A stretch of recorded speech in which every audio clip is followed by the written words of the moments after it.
Un homme de 27 ans comparaissait devant le tribunal correctionnel de Pointe-à-Pitre pour avoir violemment agressé un ami plus âgé lors d'une fête d'anniversaire le 15 octobre dernier.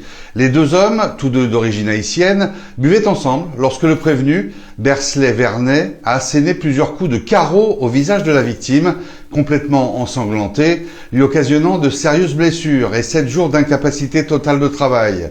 Selon les faits, l'altération a débuté par des insultes avant que le prévenu ne se saisisse d'un carreau et frappe la victime à plusieurs reprises. Il a tenté de minimiser son geste en affirmant qu'il n'avait pas l'intention de le blesser. « Je ne l'ai pas fait exprès », a-t-il même tenté d'argumenter à la barre.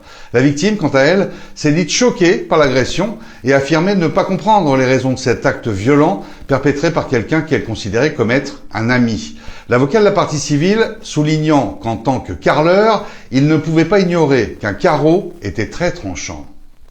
Oui, tout à fait, d'autant plus qu'il était bien chargé, si on peut dire. Mon client disait qu'il était Tchad, il avait quand même 2,92 grammes d'alcool dans le sang. Donc il était dans un état d'alcool énorme.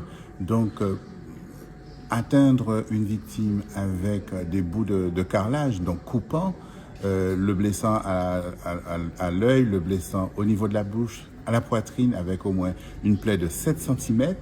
Dans quel but? On ne sait pas. Quelle était sa motivation? On ne sait pas.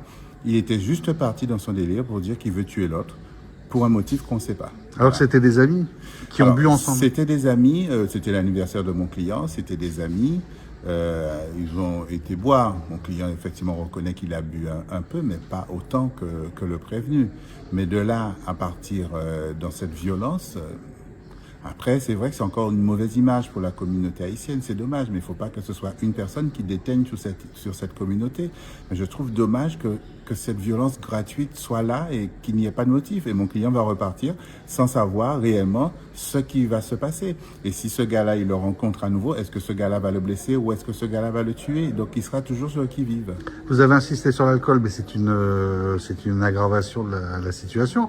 Et de l'autre côté de la barre, on a essayé de plaider que le contraire, en disant que c'était la cause réelle de... Voilà, alors de l'autre côté, ils disent que le monsieur serait victime de l'alcool, comme s'il est tenu par l'alcool et que c'est l'alcool qui l'emmène à faire des choses. Je suis désolé, il est dans une situation irrégulière. Le président l'a tenu, lui a demandé quand même de faire des démarches pour régulariser, qu'il s'agisse de saisir l'OFPRA ou autre chose, mais il est responsable de ce qu'il fait. Si pendant plus de 24 heures, tu bois de l'alcool alors que la personne qui fête son anniversaire reste raisonnable, ça veut dire que soit c'est un vice, ou soit alors tu prépares quelque chose en justifiant de l'alcool pour les violences que tu vas commettre. Le prévenu a une conception très particulière de l'amitié, expliquait alors la procureure lors de ses réquisitions, pour demander contre lui 14 mois d'emprisonnement assorti d'une interdiction du territoire français. Son avocat, quant à lui, a plaidé le fait que son client était victime de l'alcoolisme. Je pense que c'est une interprétation un peu acrobatique de ce que j'ai voulu dire. Je demandais, est-ce que le fait d'être dépendant dans une situation de dépendance chronique vis-à-vis de l'alcool ne fait pas de lui quelque part une victime parce que malade. Ça ne veut pas dire qu'il est victime d'infraction. C'est lui qui a commis les faits. Il reconnaît les faits qu'il a commis. Et a fortiori, moi aussi, je reconnais qu'il a commis des faits et je suis là pour le défendre pour ça. D'autant que c'était un ami à lui. Ils sont amis, tous les deux alcooliques. Parce que si des gens boivent la nuit une bouteille de rhum avant de s'endormir et se réveillent, recommencent à boire une autre bouteille, ça n'a pas d'autre nom.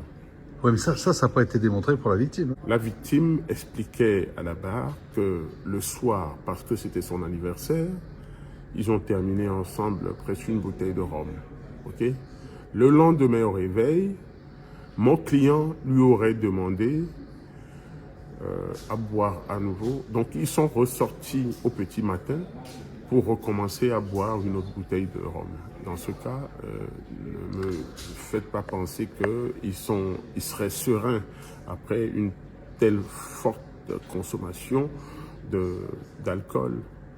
Par contre, face à votre client, qui est haïtien comme la victime d'ailleurs, il y a eu une décision du tribunal qui quand même a souligné, c'est assez rare, ils n'ont pas prononcé l'interdiction de territoire en prenant conscience de la gravité de la situation en Haïti. J'ai demandé au tribunal de ne pas faire droit à la demande du parquet de renvoyer mon client vers Haïti parce que Haïti vit aujourd'hui une situation très particulière, très douloureuse, de désastre, d'une catastrophe innommable que tout le monde sait. La guerre des gangs. La guerre des gangs, et l'envoyer vers ce pays-là, je ne pense pas que c'est de contribuer à sa sécurité ni à sa reconstruction. On a affaire à quelqu'un qui est jeune, qui n'a qu'une vingtaine d'années, il a 25 ans, moins de 30 ans en tout cas, et qui doit être soigné pour son addiction à l'alcoolisme.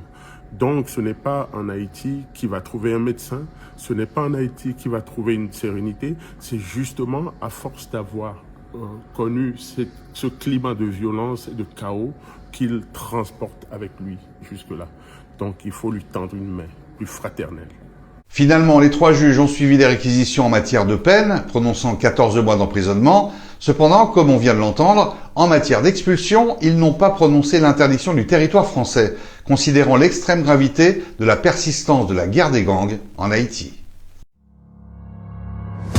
Judiciairement parlant, c'est l'analyse des enjeux judiciaires décryptée par Richard Garnier. Décision importante, dossier en lumière.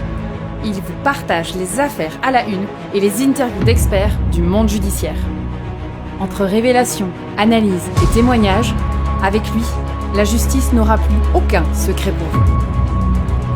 Toute l'actualité judiciaire vous est offerte en exclusivité.